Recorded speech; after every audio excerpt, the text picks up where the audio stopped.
Pete Buttigieg just made a major announcement that's going to fundamentally change the state of the race in 2026 because there are two elections happening in 2026 in Michigan, where Pete Buttigieg is from, the Senate and the governorship. And Pete Buttigieg just made an announcement saying what he's going to do. And this couldn't be more important because keep in mind that Senator Alyssa Slotkin, who won very narrowly, won 24,000 fewer votes than Vice President Kamala Harris, but her opponent got 123,000 fewer votes than Trump. She only got 0.3 percentage points more than her Republican opponent. So Michigan is a swinging ass state. I'm from there. And Pete's announcement really clarifies what we should expect next year. And so what is that announcement? Well, Pete Buttigieg says, I am not running in 2026, but I am getting to work. This is his first ever Substack post. I'll have a link below in the description where you can check this out. I'm going to give you the best bits here. He says, I've been tackling a fearsome backlog of neglected work at home, reading and writing more widely, strengthening friendships, and above all, making up for lost time with my husband Chasten and with our children, Penelope and Gus, who were born while I was serving as secretary now in preschool. And he goes on to say, though an adopted and relatively new Michigander, he only moved there like 5 years ago, it wasn't long before I was approached about potentially running for office here. Next year, we'll bring elections for the governor's office and for one of our state's seats in the U.S. Senate. I thought seriously about both, especially after being encouraged by some of the leaders in Michigan whom I most respect, as well as by people I've encountered when I've been picking up groceries, catching a flight, or at the mall with my family. I've had long conversations with neighbors, advisors, friends, elected officials, and with Chasten about whether to run. I've reflected on what I could offer in light of the exceptionally high standards of leadership and service set by Governor Gretchen Whitmer, Senator Debbie Stabenow, and Senator Gary Peters. I consider what I could bring to the race compared to other likely candidates and what running and serving would mean compared to others.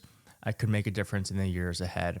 I care deeply about the outcome of both races, but I've decided against competing in either. And he says on here it's because he feels like the party has a deep bench of talent. And I got to say, this is the sign that this is a real leader. This is a real leader because most politicians, not most, a lot, are very narcissistic. They think only they can do it, only they can get it done. That's why we have 88-year-olds still in office, because they feel like if not them, then who? Who else could save the world? But this is a sign of a great leader because he doesn't think just he can do it. He thinks other people can do the job and they can do it well. And he is stepping back to let other people lead. And that is honestly, it's such a like a dichotomy because the best leaders are the ones who don't necessarily step up to lead all the time. Let's keep going. Pete Buttigieg then gives an overview of what America is like today. And he says, today our country is demonstrably less free, less secure, less democratic, and less prosperous than it was just 10 weeks ago. Yet the answer is not to revert to yesterday's inadequate status quo. Rather, it is time to show how better future-facing choices about our government and society can make us all freer, safer, more empowered, and more prosperous. This moment requires us to relentlessly commit to what we value most and ruthlessly lay aside whatever could divide us, distract us from this vitally important focus. And opposition only has depth when alongside all that it stands against, it presents people with a vision of a better future, the one they are missing out on because of the leaders in power now. And then he ends it with this, talking about the future. As a mayor, a military officer, a candidate, and a cabinet secretary, service has defined nearly all of my professional life. That experience, alongside my experience as a husband and father, has reminded me that any office or campaign for office must be about the values you serve, never the other way around. Our shared values are very much at stake in the actions that each of us will take in the coming months and years, inside and outside the realm of elected politics. I once heard it said that hope is the consequence of action rather than its cause. In this troubled season of American life, I think that more hope, not just for a party seeking a political win, but for a country seeking a better politics, will come by way of action. I will be doing my part, as I know you will. All right, well, that sounds like see you in 2028 kind of leading end there, wouldn't you say? So then the question is, who is running for Senate next year? And though not everyone has announced, here are some of the headlines of people who could be eyeing a run. Rep. Haley Stevens and Hillary Schulten are eyeing Senate races. Stevens has held a blue-leaning seat in suburban Detroit since 2018, while Schulten has held her own blue-leaning House seat around Grand Rapids since 2022. Okay, I think one of the reasons why Alyssa Slotkin won was because she is from a very swingy district, and she knows how to speak to Republicans and moderates. So, okay, Wayne County Health Director Abdul El-Sayed, who actually ran in 2018 and got 30% of the vote, is looking to run again. State Attorney General Dana Nessel told National Journal's Hotline that she is exploring a run. Mallory McMorrow, this one is very exciting to me because she has made a lot of press. She's gone viral in 2022 with a floor speech. And excitingly, she's actually going to be on the channel in a couple of weeks talking about her new book.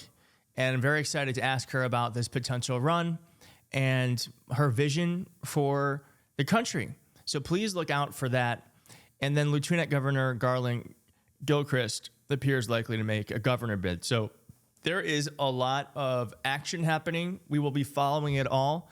I want to remind you all before we end here, there's a march in D.C. tomorrow at noon at the National Mall. It is in support of our veterans. Join our brave veterans in uniform, and I will be there.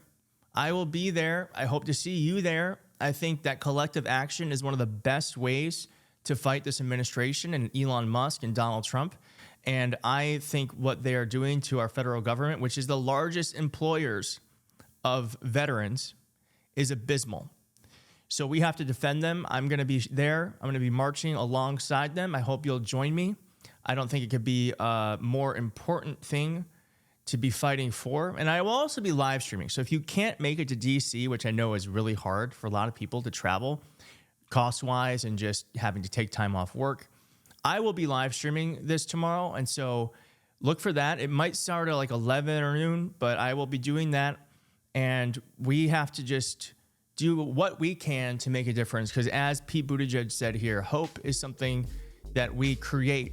It is not something that is given to us. And when times are hopeless, we must create hope. And I think marching alongside like-minded people about the injustices happening in our government is one way to experience and feel hope and create it. I hope you join me.